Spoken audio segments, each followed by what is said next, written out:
মাথা খায় এককোষী অ্যামিবার হানায় মৃত্যু কেরলের তিরুবন্তপুরমে বছর 17-র এক কিশোরের।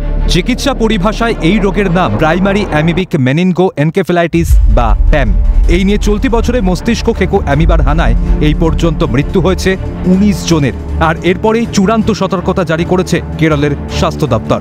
নিষেধ করা হয়েছে পুকুর বা লেকের মতো স্থির জলে স্নান করতে, বিশেষ করে যেখানে গবাদি পশুদের স্নান করানো হয় সেই জলাশয়ে নামতে বারণ করা হয়েছে। জোর দেওয়া হয়েছে পুকুর, লেক, কুয়ো পরিষ্কার করার উপরে, জলের ক্লোরিনাইজেশনের উপরেও। এক ধরনের অ্যামিবা, নাম নেগলেরিয়া ফাউলেরি, থাকে পুকুর বা লেকের মতো স্থির জলাশয়। মানুষের শরীরে এই অ্যামিবা ঢোকে নাক দিয়ে, ধীরে ধীরে মস্তিষ্কে পৌঁছায়। ঢুকে সোজা স্পর্শ যায় ক্রিব্রিফর্ম প্লেট, অর্থাৎ নাক আর মাথার মধ্যে এথময়েড বোন বলে একটা হাড় থাকে। সেই এথময়েড বোনের মধ্যে না কিছু কিছু জায়গা খোলা থাকে, পারফোরেশন থাকে, তো সেই ফুটোগুলোর ভেতর দিয়ে ঢুকে যায়। মস্তিষ্কে পৌঁছে গেলেই মেনিনজাইটিসের মতো রোগ হয়। মস্তিষ্কের কোষ খেয়ে জীবন ধারণ করে এই অ্যামিবা, আক্রমণ করে স্নায়ুতন্ত্রে। আক্রান্তের প্রথমে মাথা ব্যথা, জ্বর, বমি হয়। উপসর্গ দেখা দিতে পারে 1 থেকে 9 দিনের মধ্যে। তারপর ধীরে ধীরে আক্রান্তের ঘাড় শক্ত হয়, শুরু হয় মৃগীর মতো খিঁচুনি, সংজ্ঞা হারান রোগী। 5 থেকে 9 দিনের মধ্যে মৃত্যু হতে পারে আক্রান্তের। আক্রান্ত হতে পারেন 3 মাস থেকে শুরু করে 91 বছরের বৃদ্ধ পর্যন্ত। আর এতেই আতঙ্ক বাড়ছে কেরলে।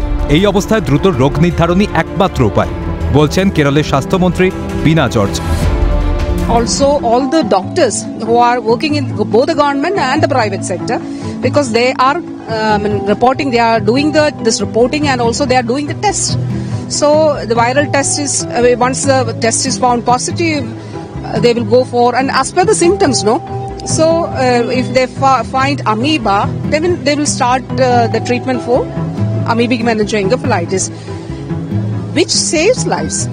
So that is a good thing. So we are not why such cases are getting reported, because we are identifying the cases, and the good thing is that early detection leads us to saving lives. কেরলের স্বাস্থ্য দপ্তর সূত্রে খবর 2016-তে প্রথম প্যাম আক্রান্ত রোগীর সন্ধান মেলে। 2023 পর্যন্ত এককোষীর হানায় রোগীর সংখ্যা ছিল মাত্র 8। উল্লেখযোগ্য রকমের বৃদ্ধি পায় গত বছর। 2024-এ প্যাম আক্রান্ত রোগীর সংখ্যা ছিল 36। এর মধ্যে মৃত্যু হয়েছিল 9 জনের, অর্থাৎ প্রতি 4 জনের 1 জনের মৃত্যু হয়েছে।